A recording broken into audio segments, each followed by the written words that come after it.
Assalamualaikum warahmatullahi wabarakatuh. Saya Nurhalisa Putri, NIM F2020010117, kelas A1 Farmasi Universitas Mandala Waluya Kendari.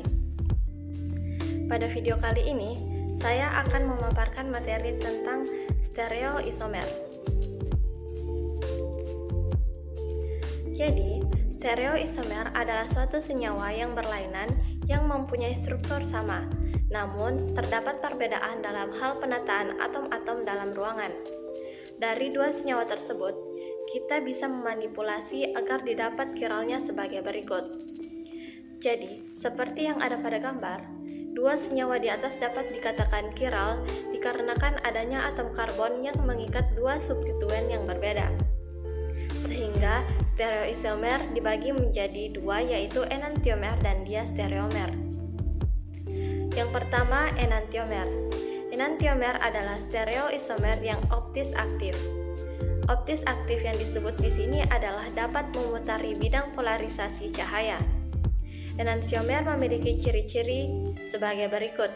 Yang pertama, merupakan bayangan cermin. Yang kedua, mempunyai sifat-sifat fisis yang sama meskipun merupakan senyawa yang berbeda seperti titik lebur, titik didih, indeks bias, kelarutan, densital, dan lain-lain.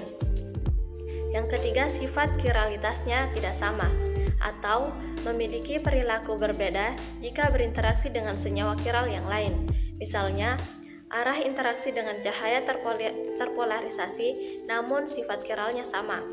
Yang keempat, tidak dapat dipisahkan dengan metode yang berhubungan dengan sifat akiral seperti rekristalisasi atau distilasi fraksional. Yang kelima, contoh dari enantiomer adalah 2-bromobutana seperti yang tercantum pada gambar. Nah, kemudian enantiomer memiliki atom karbon pusat yang disebut dengan karbon kiral dan terikat dengan 4 kelompok yang dapat dibedakan secara kimia. Karena pasangan enantiomer ditemukan berpasangan, kedua molekul tersebut dinamai R-enantiomer dan S-enantiomer. Huruf R dan S diberikan untuk menamai pusat kiral dari enantiomer yang memberikan gagasan ke arah mana ia akan diputar dengan adanya cahaya terpolarisasi bidang. Rotasi R searah jarum jam dan rotasi S berlawanan arah jarum jam. Terdapat beberapa sifat-sifat enantiomer, yakni memiliki sifat fisika yang sama dan memiliki sifat kimia yang sama. Kemudian sifat enantiomer yang ketiga yaitu memutar cahaya bidang terpolarisasi dengan besar sudut sama tetapi arah putaran berlawanan.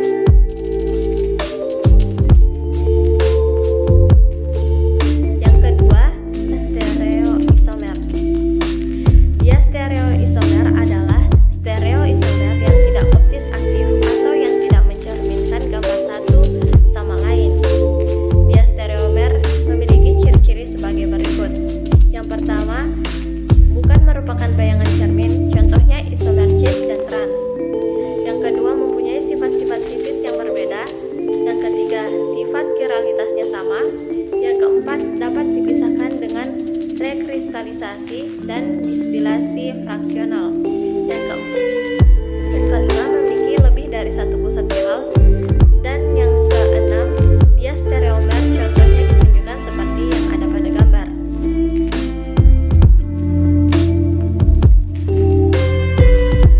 Terdapat kesamaan antara enantiomer dan diastereomer. Enantiomer dan diastereomer adalah termasuk dalam stereoisomer. Kemudian keduanya memiliki pusat kiral dan aktif secara optik. Enantiomer dan diastereomer juga termasuk dalam non-superimposable. Selain kesamaan, terdapat pula perbedaan antara enantiomer dan diastereomer.